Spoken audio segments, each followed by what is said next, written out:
It is the 15th day of May 2025. Welcome to the Lord Aboga TV newspaper review. Straight away we start by the Daily Nation, whereby the main headline reads, Gachagua rattles opposition talks. The Daily Nation goes ahead and writes, as opposition chiefs explore talks on a joint flag bearer to face off with President Ruto in 2027, former Deputy President Rigathi Gachagua has stirred up controversy by insisting ex-Interior Cabinet Secretary Fred Matiang'i should shun Jubilee and instead front his own party. There we see a picture of Kalonzo Musyoka, we see a picture of Martha Karua, we see a picture of Eugene Wamalwa. Interesting here, and in one way or another, Rigathi Gachagua is trying to give Dr. Fred Matiang'i a brotherly advice. It is always good when you come unto this national cake, you come with your own political party. Own political party, I mean.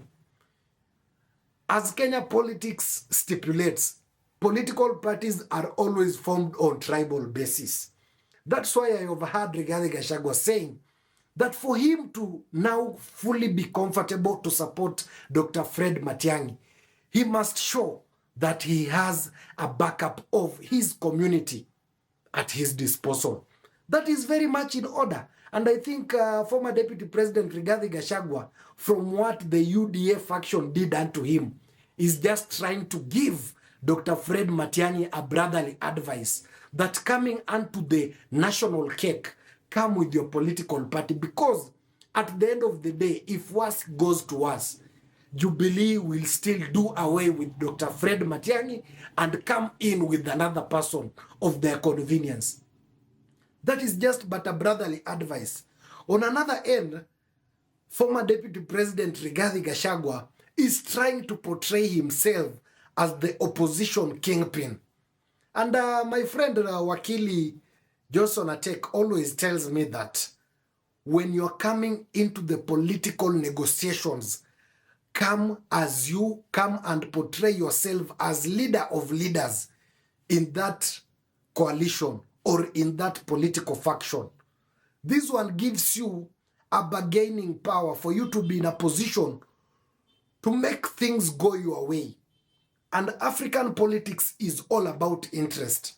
Now, I think former Deputy President Rigathi Gachagua is in one or another ahead of the game. He is portraying himself as now the leader of leaders in the opposition. That is what politics entails. Politics, when you're coming to that table, it should always be you. Before anything else, before any other negotiation, it should always be you. And that is, I think Rigathi Gachagua has learned a bitter lesson. That is basically what Rigathi Gachagua is trying to say. And Rigathi Gachagua gave it a memo. He sent a very strict and serious memo to Dr. Fred Matiang'i. When coming onto the national political table, you should portray yourself as that kissy kingpin and not facing those serious opposition from a faction of your members of parliament. There is a critical question that we are asking ourselves. Rigathi Gachagua expects that Matiang'i comes onto the national cake with all his member of parliament, senators, and governors. The big question, Rigathi Gachagua is not also with his member of parliament. His Madira member of parliament is not with him.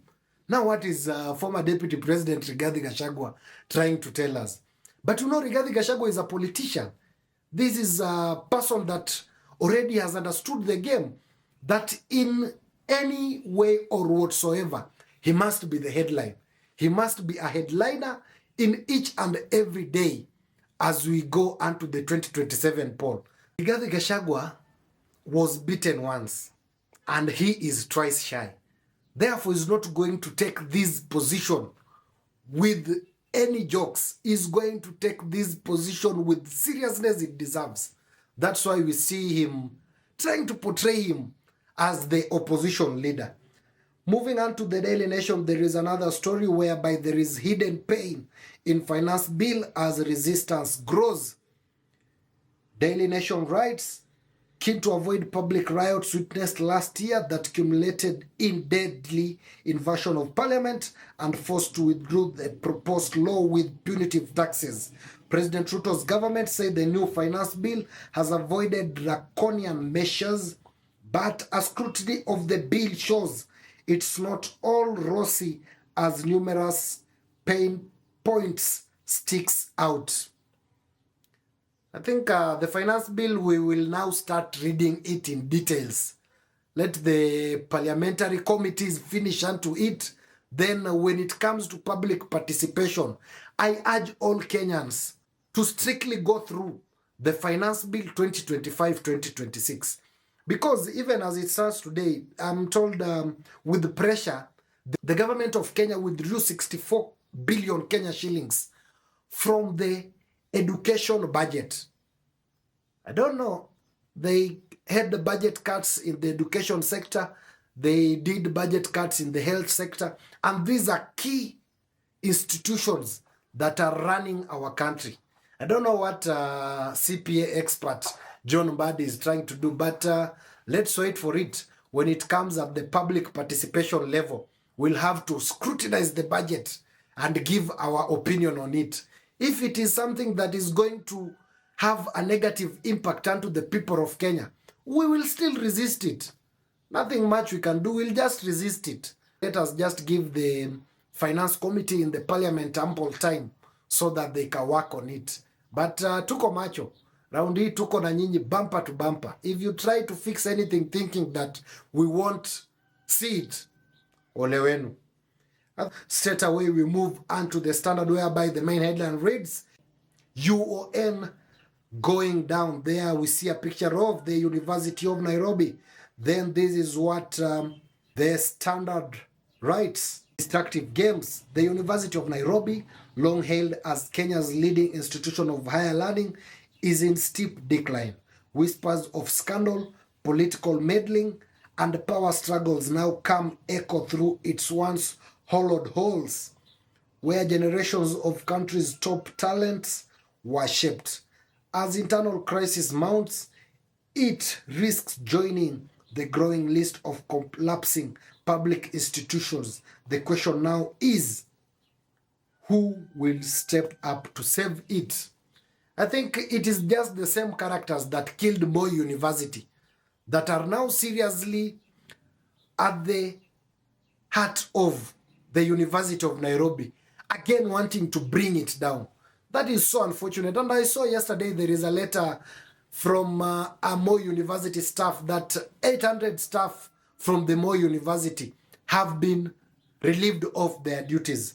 Let me just read you through what the letter implied, that is from the Moi University. Termination of employment due to financial challenges across all departments.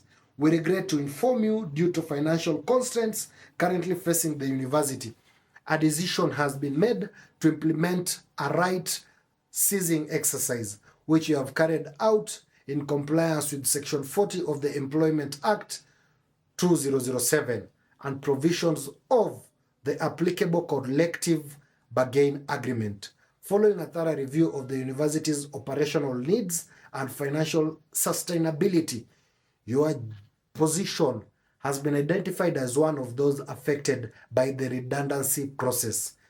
Accordingly, this letter serves as formal notice that your employment with the university will be terminated on the grounds of redundancy.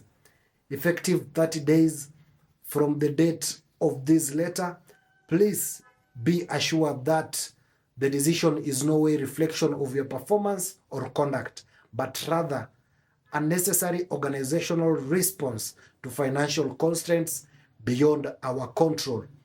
Yes, you will be entitled to receive all terminal benefits in line with the Employment Act 2007 and the relevant collective bargain agreement, including notice pay or payment in lieu of notice, severance pay, accrued leave days, if any, and any other dues as stipulated in your terms of employment.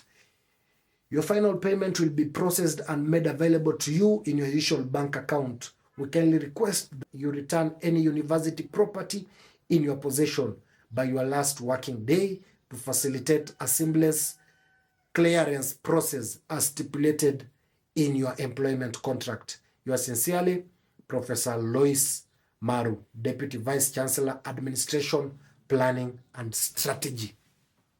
That is so unfortunate that Moi University is going down just like that. And University of Nairobi is not learning from it. And I think the same people that brought down the Moi University in Eldoret are now the same people who are at the helm of national governance who want to bring down the University of Nairobi. That is so unfortunate, and it is high time that University of Nairobi alumni come out strongly and call out these individuals who are seriously struggling to bring down the University of Nairobi. That is so unfortunate. Till that, we don't have much onto our newspaper review. For these and many more stories on politics and governance, kindly subscribe onto our YouTube channel at Lord Aboga TV.